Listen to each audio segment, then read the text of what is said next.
Good morning, everybody, and welcome to today's assembly. Before I start the theme on Friends again, I want to just make a couple of announcements. The first one's a little bit of information from the dinner staff. We have had quite a few people in the dinner hall who have forgotten the rules about keeping hands to ourselves, and it's been noticed by Mrs. Button and Mrs. Howard, Mrs. Yeoman, that some people, when they're with their friends at dinner time, are either putting their hands on other people's faces to try and get their attention because you're sitting facing forward and not facing each other, or even more worrying, touching each other's food.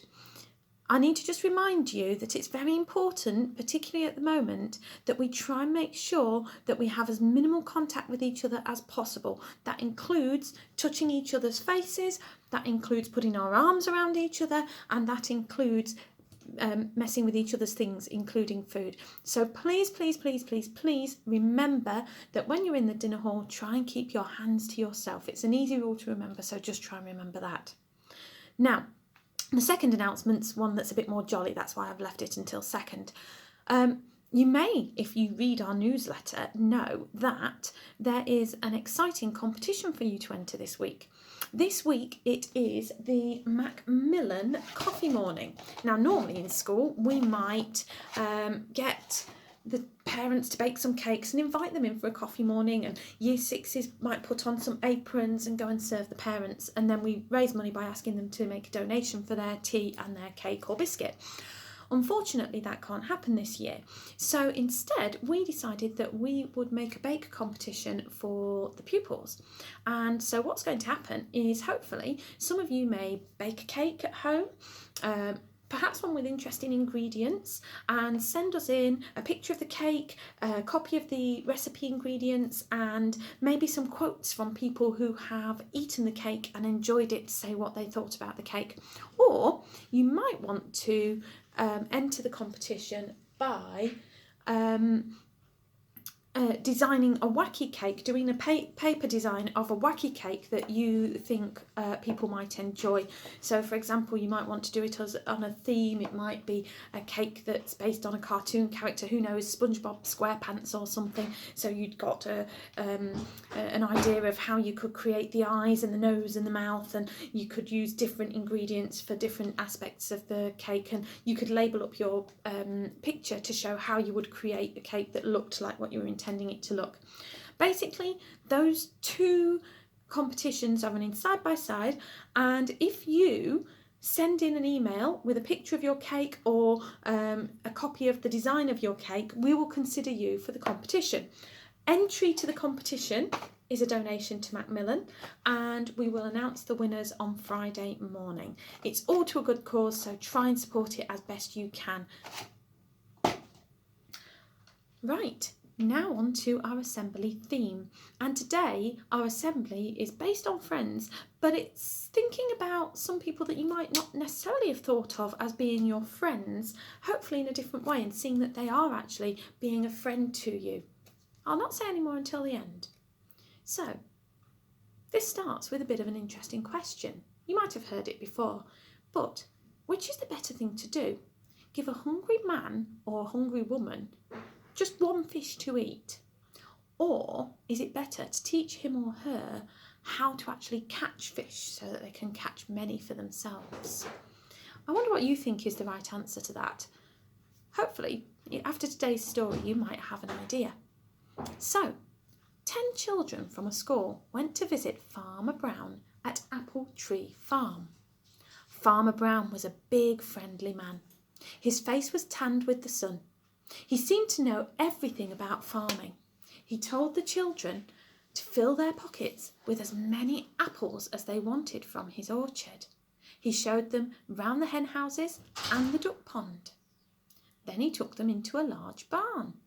The hay, which the cows ate as food, was built high on one side of the barn. On the other side of the barn, the straw, which was used to make a bed for the cows, was also built high, right up in the roof.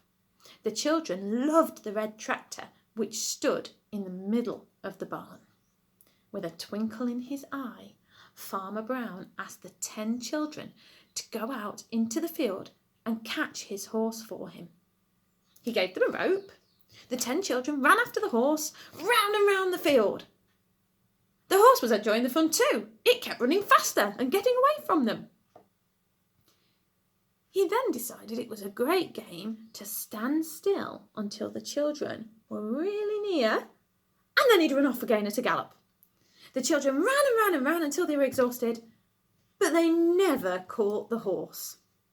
Farmer Brown laughed and asked the children to come outside the gate of the field. He said, "I'll show you how to catch a horse." Then he took a metal bucket and he put some oatmeal into it. He rattled the metal bucket against the gate and the horse pricked up its ears.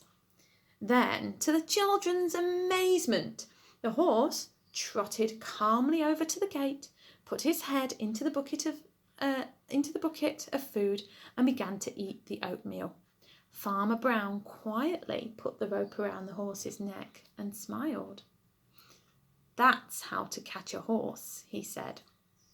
The 10 school children agreed that Farmer Brown was indeed a good teacher.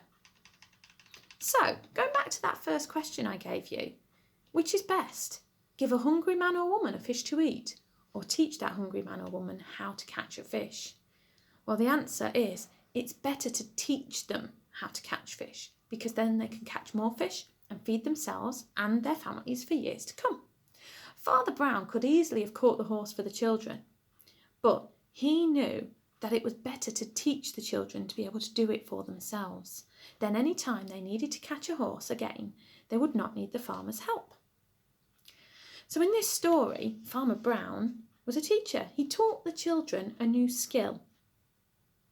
But he was being a friend as well as a teacher. In helping them to learn for themselves and to become independent, he was actually doing a very friendly gesture. The teachers in school teach you many skills too, and they, in doing so, are making a friendly gesture.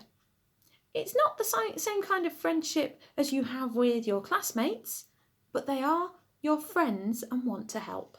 They know everyone's names, they know the things that children are good at and the ways in which they can improve the learning, and they teach children how to help themselves, how to become independent.